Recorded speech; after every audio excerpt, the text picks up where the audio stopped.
Olá, estamos iniciando mais um programa Personalidades. Muito obrigada por sua audiência. Hoje, um programa super especial e cheio de propósito. Eu recebo Lanúzia Rocha e Tiago Rocha, que têm um grande propósito. Primeiramente, agradecendo a vocês por terem aceitado o convite e estarem conosco hoje. Eu vou começar me reportando ao Tiago, na sequência, Lanúzia. Muito obrigada, viu? Pamela, é uma satisfação, um prazer imenso estar aqui. Queremos agradecer, o convite. É uma honra para nós fazer parte desse momento. Agradecer ao nosso pastor, Salles Batista, missionária Raquel Viegas, ao pastor Deocleciano também pelo convite. É uma honra para nós estar aqui nesse momento, compartilhando ideias, Lanúzia, muito obrigada, viu? Eu que agradeço pela oportunidade, Pamela. É uma honra para nós estarmos aqui. Também quero agradecer, deixar os nossos agradecimentos, só reiterando o que o Tiago já falou, aos nossos pastores, pastor Salles, missionária Raquel, pastor Deocleciano, a todos que estão em casa também. O nosso abraço e a nossa gratidão por ter vocês aqui acompanhando esse programa tão especial. E olha, a você aí de casa que não os conhecia até o momento, é um casal recém-casados, inclusive, 3 meses de matrimônio, mas que tem um propósito que já vem de antes do casamento, que é muito voltado para a liderança jovem, né? E dentro desse propósito, eu gostaria de começar a criar uma construção, primeiro trazendo como foi para vocês a criação cristã recebida.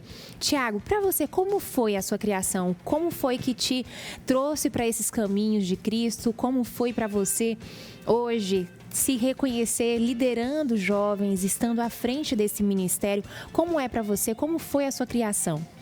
Então, Pamela, eu já tive uma oportunidade de nascer em um berço, em um lar cristão, em um lar evangélico, onde a minha família já era da igreja, já tinha atividades, já estava nesse meio, e minha família inteira tinha participações ativas na igreja, Então, minha infância inteira, minha adolescência, o meu crescimento sempre foi nesse meio, devido à minha família toda fazer parte disso, Então, acabava que eu já entrei, já nasci nesse lar, no meio disso tudo, e pude crescer nesse meio também, Indo para a igreja, cultuando, tive meus primeiros contatos com música, com o meio de louvor, foi onde eu me aproximei ainda mais, foi onde eu me apeguei ainda mais.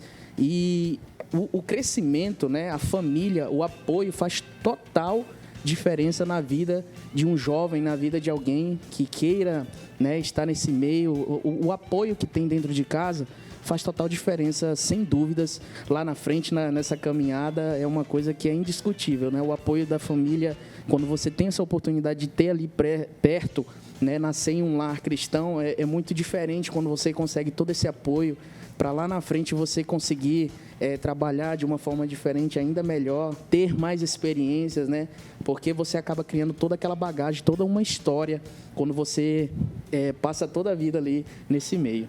Lanúzia, eu queria entender para você como foi a tua vivência também em questão de ter essa experiência, essa criação cristã recebida, porque é muito comum jovens que nasceram em um lar cristão, mas que até o momento ainda não tiveram um encontro espiritual, e eu digo que verdadeiro.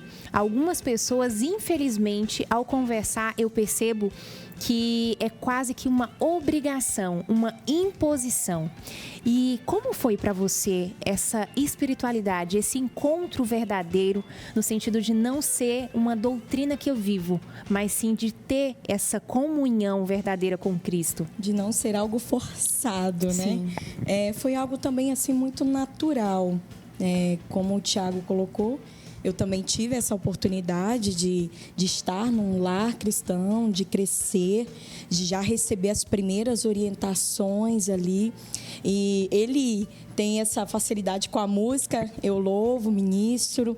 E foi através do louvor que eu tive os meus primeiros contatos, que de fato eu entendi que havia um propósito de Deus para minha vida, que eu entendi que havia um chamado de Deus, e isso foi se afunilando conforme as experiências foram acontecendo. Então, claro, a família é a base, o primeiro contato ali foi essencial, porque de lá a gente recebe toda aquela carga de ensino, toda a bagagem, todas as orientações devidas, e isso foi de extrema importância hoje, principalmente no aspecto de liderança, porque a gente tem a condição de ajudar, como você falou, aquele jovem que muitas vezes ainda não teve esse contato. A gente tem como orientar, a gente tem como passar a experiência do quanto isso é significante para a vida de um ser humano, de um jovem, de uma mulher, de um homem, porque a base espiritual cristã, ela não somente te aproxima de Deus, como também te ajuda numa formação de caráter, né? Então, de todos os lados, você é abençoado, né? E eu posso dizer isso, que a criação foi fundamental para hoje nós estarmos onde nós estamos, para viver as experiências que nós vivemos. Perfeito. E olha, uma coisa que é muito importante falarmos, que é um desafio muito grande educar, né? Então, os pais, eles passam por esse crivo por essa prova de fogo, que é de fato forjar um caráter e passar a espiritualidade que também é desenvolvida. E eu percebo que algo que facilita, digamos assim, esse processo de evangelizar os filhos é justamente os filhos perceberem nos pais esta comunhão. É os filhos perceberem nos pais uma vivência que comprova o agir de Cristo. Sim. Porque quando você olha para uma pessoa que te educa, que te exorta, que está ali para te forjar, e você vê que, de fato, ela vive o que ela te pede, que ela vive com muita facilidade o que ela está te ensinando, é mais fácil para esse jovem seguir, né? Com certeza, enveredar. Vocês são recém-casados, né? E eles estão com carinha de que recém-casados mesmo, gente. Como é para vocês, né? Já que estão recém-casados, como foi para vocês? Quais são as expectativas dessa vida, né? Vindo dessa vivência cristã, vindo aí de uma criação cristã mesmo. Como é para vocês hoje a expectativa e o que de fato vocês trazem para o casamento? Começo pelo Thiago. Então, Pamela, hoje em dia, no cenário que a gente tem vivido, tem sido cada vez mais difícil, né, manter, ter uma criação em um lar evangélico com tanta acessibilidade nos dias atuais que a gente vê hoje, com tanta facilidade. Antigamente, para você ter acesso a informações, era muito mais difícil, tinha toda uma logística. Hoje está na palma da mão. Uma criança já tem um celular, já as atividades da escola já é de forma digital. Então, assim, a informação está chegando com muito mais facilidade e muitas das vezes sem filtro. Então, assim, existe uma preocupação, até estava conversando com a Lanúzia recentemente, que existe essa preocupação em nós de como será, né, conduzir tudo isso. Num cenário onde tudo está tão fácil, onde a inversão de valores está muito grande, onde o que era certo agora é errado, o que é errado agora é certo. Então, assim, a gente tem esse desafio, mas a gente espera, ao mesmo tempo, manter uma mesma criação ou uma criação parecida do que a gente teve, do que a gente recebeu, de incentivo para estar nas coisas de Deus, na casa de Deus, investindo tempo na obra, investindo ali para você aprender a se qualificar e fazer alguma coisa e ser útil na casa de Deus, porque você ser útil na igreja é algo que te prende. Eu percebo que existe uma dificuldade em algumas jovens, em alguns adolescentes, de se manter por não se sentir útil, por pensar que não tem nenhum talento, por pensar que não tem nenhuma qualificação que possa somar. Então, eu acho que a ideia de investir no talento, né, desde criança, e a criança crescer, o adolescente crescer, sabendo fazer alguma coisa dentro da igreja e se sentir útil, facilita muito o processo dele se manter e ter uma caminhada brilhante na casa de Deus. Lanúzia, eu percebo que lidar com os jovens é um desafio, realmente é um ministério muito interessante, é realmente um grande tesouro. Por que eu digo isso? Nos dias de hoje, é muito comum que jovens ainda não tenham a percepção da sua real identidade.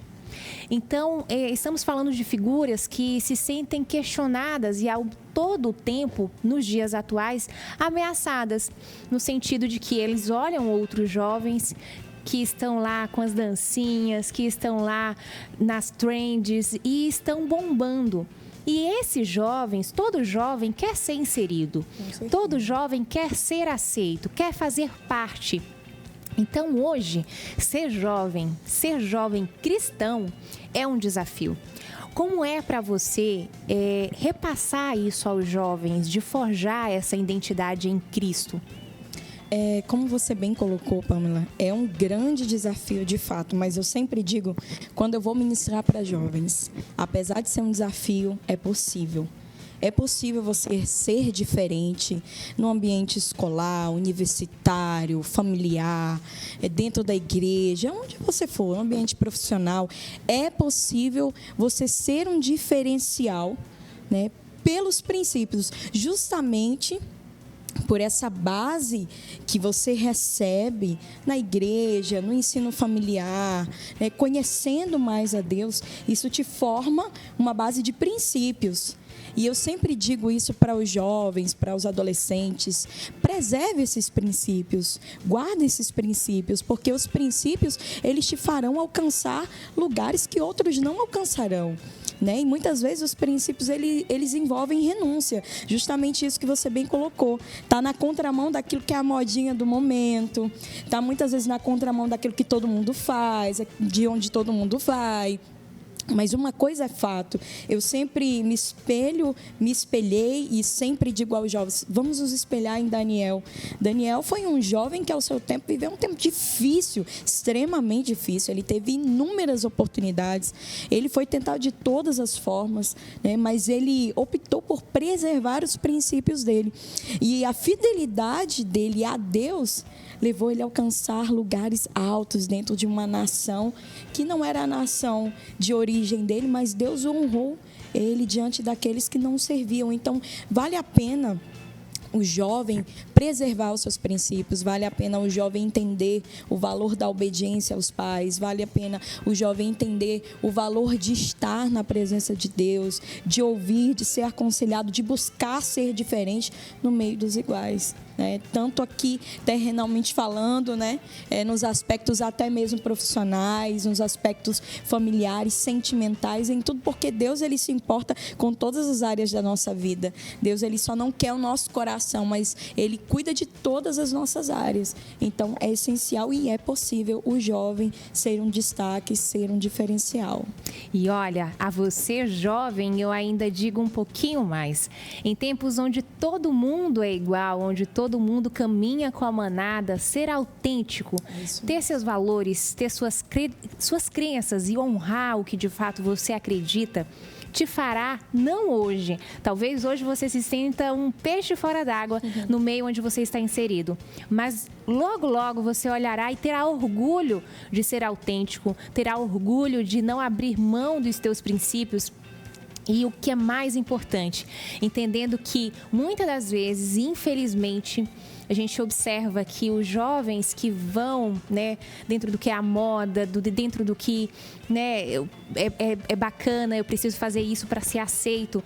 Infelizmente, não demora muito, começa a entrar em caminhos que são de arrependimento logo, né? Logo vem o arrependimento, porque infelizmente acabam entrando em situações, sofrendo consequências que, se tivessem mantido princípios, se não tivessem aberto mão de princípios, não estariam repassando por essas situações. Eu queria perguntar para vocês como é hoje essa questão da liderança, né? Como é para vocês estarem à frente dessa liderança de jovens? Começo com você, Tiago. É um grande desafio, Pamela, porque, como você mesmo falou, essa ideia de estar sendo aceito, né, pelo momento, estar inserido aonde é mais conveniente, às vezes confronta muito a ideia do jovem. Poxa, por que eu estou aqui, sendo que eu tenho um convite melhor para estar ali, sendo que tem algo rolando ali que é melhor, se eu tenho outras amizades ali que me oferecem coisas, que me trazem prazeres, mas são prazeres que são momentâneos, né? E a gente sempre discute, a gente sempre fala assim, sobre isso, que é um grande desafio, porque manter essas pessoas envolvidas, quando ao mesmo tempo tem outras propostas, é um grande desafio, porque a gente precisa ter as estratégias, né? A gente pede muito a Deus as estratégias corretas para que a gente possa conseguir suprir isso, né? A ideia de colocar as pessoas à frente, envolver, dar tarefas, porque, como a gente fala, né? Se a pessoa não se sentir útil, é muito mais, ela se sente muito mais frágil, ela fica muito mais, como a gente pode dizer assim, ela fica muito mais retraída, ela fica muito mais acessível, fica muito mais vulnerável, né? A convites do mundo, a convites de pessoas que estão fora, por não estarem ali firmadas. Então a gente pede muito a Deus discernimento e estratégias corretas para que a gente possa sempre manter essas pessoas perto e fazendo um bom trabalho na casa do Senhor. E sem contar que estamos falando do futuro da igreja, né? Porque às vezes, outro dia eu ouvi um pastor questionando isso. Como vai ser o futuro da igreja daqui a 20 anos? E aí, quando você pensa em jovens que estão enfurnados em quartos só à frente do videogame, vivendo obcecados por aquilo, imagina como vai ser o congregar desse jovem daqui a 20 anos. Será que eles vão ter o mesmo amor e o mesmo temor? É realmente algo a se pensar. E eu acho que, antes de tudo, de pais entenderem e se conscientizarem do quão valioso, de como é importante e de quão pesado até é a sua responsabilidade na educação desses jovens, porque estamos falando, sim, do futuro, de um futuro de evangelização, de como será esse futuro. Papo bem interessante, bem denso, com muito conteúdo para você, mas eu vou para um breve intervalo e já eu volto com mais, viu? Aguardo você.